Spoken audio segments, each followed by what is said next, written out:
Hello, everyone. Welcome back. This week's Torah portion is a portion of Kitetse. We're about to finish the book of Devarim in a few weeks in preparation for Simchas Torah and Rosh Hashanah. In this week's Torah portion, we read Kitetse milchama al oivecha. When you go to war against your enemy, Vishavisa Shivya, and you conquer and you take captive a beautiful woman out there in the field. So what is she doing out in the field? What's a beautiful woman doing out in the field? Well, we're told that the Midianites and others used to put women out in the field to entice the Jewish men and to direct them to avodah zarah, to idol worship. That was a way to do it. They dressed them up nicely and they made their hair and their nails so nicely, and the Jewish men were very enticed by them. But the Torah teaches us that it's understandable that a man should see a woman like that out there in the field in a wartime, when there's all kinds of carnage going on, and he sees this lovely, beautiful woman out there, and he's thinking, I really would like to marry her. I'd like to take her home, even though she's not Jewish. So the Torah allows a way to do that, and that way is to take her home, cut off her to take off all of her beautiful clothing and let her wear rags and let her cry for her parents for a period of time and grow her hair long,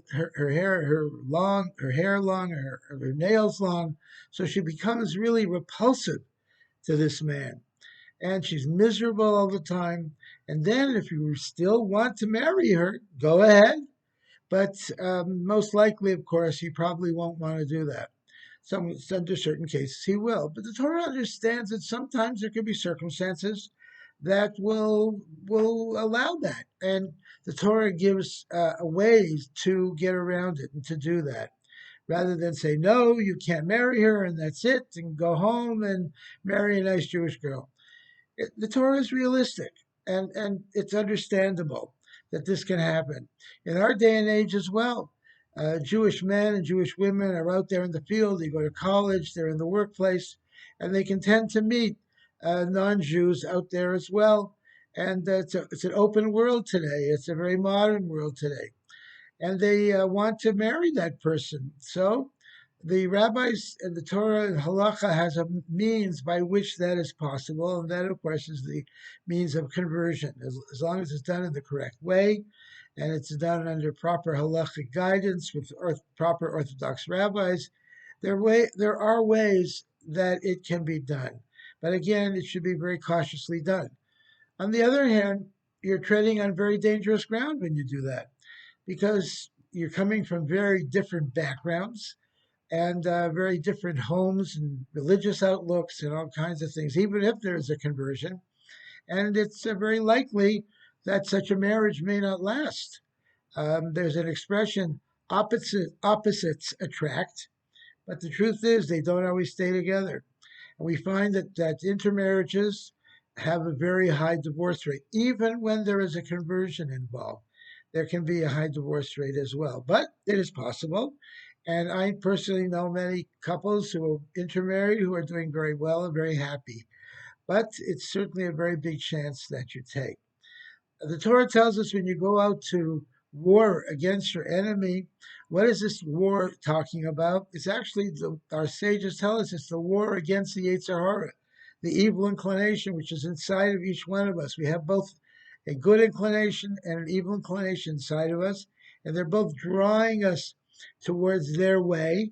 And our job is to resist the evil inclination and to follow rather the good inclination. It's a struggle, but nevertheless we have the power to do it. And what is the power we have? Well, we have a godly soul inside of us. And that godly soul is a nefesh elokah mimal mamish. It's actually a portion of godliness from above. God himself gives us the power to resist the Hara.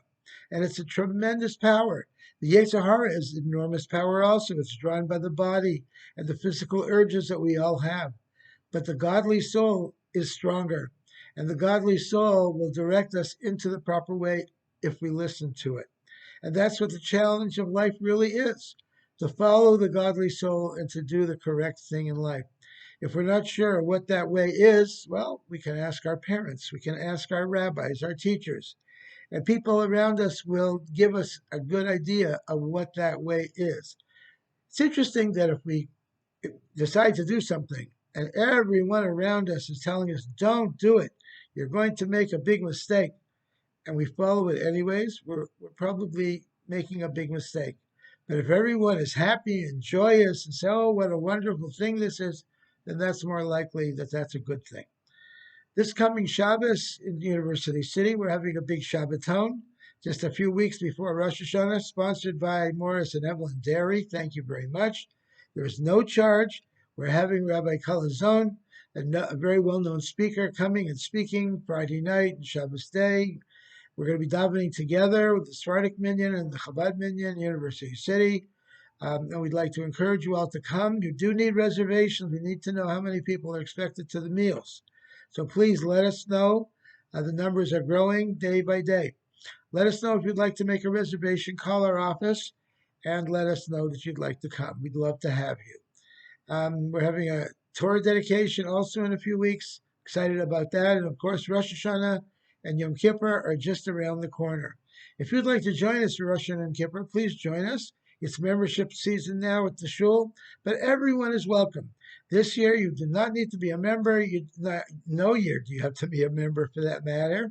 No tickets are required this year. Everyone is welcome. We'd love to invite you all to come back to shul and enjoy beautiful, inspiring services led by myself and Cantor David Leider, my son. And it should be a beautiful, beautiful holiday season. Shalom, everyone. Shalom, and have a good Shabbos.